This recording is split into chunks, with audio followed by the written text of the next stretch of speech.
hello' gas good afternoon আৰু আপোনালোকক আজি মই এখন ধুনীয়া এখন বননিৰ মাজত লৈ যাম বুলি ভাবিছোঁ আৰু সেই বননিখন মানে আজিকালি মানে পূৰা ফেমাছ হৈ গৈছে আৰু বননিৰ মাজলৈ যাওঁ তেনেহ'লে বলক ভিডিঅ'টো আৰম্ভণি কৰি আৰু সেই বননিৰ মাজত যাওঁতে কিন্তু একেবাৰে পোহৰ লাগিব কাৰণ তাত বহুত বেছি পোহৰ নাই পূৰা আন্ধাৰ হৈ গৈছে গতিকে পোহৰ এটাও হাতত টৰ্চ এটা লৈ ল'ব আৰু বননিৰ মাজত সোমাই যাওঁ তেনেহ'লে বলক বৰষুণতে দেহা তিতিলে ভাল লাগিব মনত জ্বলা জুই জ্বলি নুমাব মনত জ্বলা জুই আৰু জ্বলিব বাইদেউ কিনকিনীয়া বৰষুণ দেহা তিতিলে তিতিব বাৰু সেইটো পিছৰ কথা দেখা যাব কিন্তু আপোনাৰ বননিত যদি এতিয়া যদি মই যদি এটা যদি এনেকৈ যদি মেচৰ খাটি এটা যদি এনেকৈ জ্বলাই যদি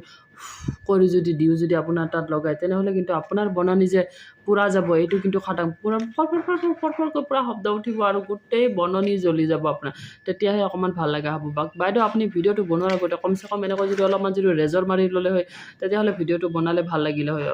বৰ বেছি ৰেজৰ এটা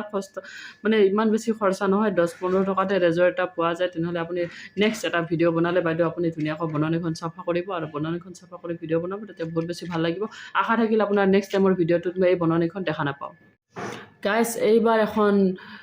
নতুন এখন মানে বেলেগ এটা আপোনালোকক জাগাত লৈ যাম এনেকুৱা এটা জাগাত লৈ যাম কি কয় গাছলেণ্ড নে ঘাছলেণ্ড কি বুলি কয় সেই গাছলেণ্ড নে ঘাছলেণ্ডৰ মাজত আপোনালোকক আজি লৈ যাম আৰু ধুনীয়াকৈ উপভোগ কৰক তেনেহ'লে বলক সেই গাছলেণ্ডৰ মাজলৈ নে ঘাছলেণ্ডৰ মাজলৈ ক'ত যায় আপোনালোকে বলক সেই ঘাছলেণ্ডৰ মাজলৈ আপোনালোকক লৈ যাওঁ অকণমান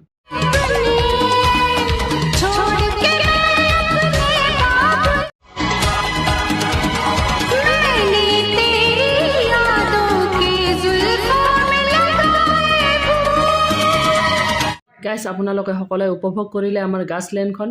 আৰু গাছলেণ্ডখন চাই বাৰু কেনেকুৱা লাগিল সকলোৱে কমেণ্ট এটা কৰিব ধুনীয়া ধুনীয়া গাছলেণ্ড ঘাছলেণ্ড কাজিৰঙা অভয়াৰণ্য গোটেইখিনি আপোনালোকক দেখালোঁ বাকী আমাৰ গাঁৱৰ কঠীয়াতলিখিনিও গোটেইখিনি দেখালোঁ আৰু সেই কঠীয়াতলিত বাৰু মেচ এটা মাৰি দিওঁ যদি নহ'লে যদি লাইটাৰ এটা আনি যদি জ্বলাই দিওঁ বাৰু সেই কঠীয়াতলিখন জ্বলিলে বাৰু কেনেকুৱা লাগিব আৰু নজ্বলাকৈ বাৰু কেনেকুৱা লাগি আছে সকলোৱে আপোনালোকে ধুনীয়া ধুনীয়া এটা কমেণ্ট কৰি যাব বাকী ঘাছলেণ্ডখন কেনেকুৱা লাগিল সেইটো এটা কমেণ্ট কৰিব বাকীখিনি আৰু ইতিহাস সাক্ষী জয় আই অসম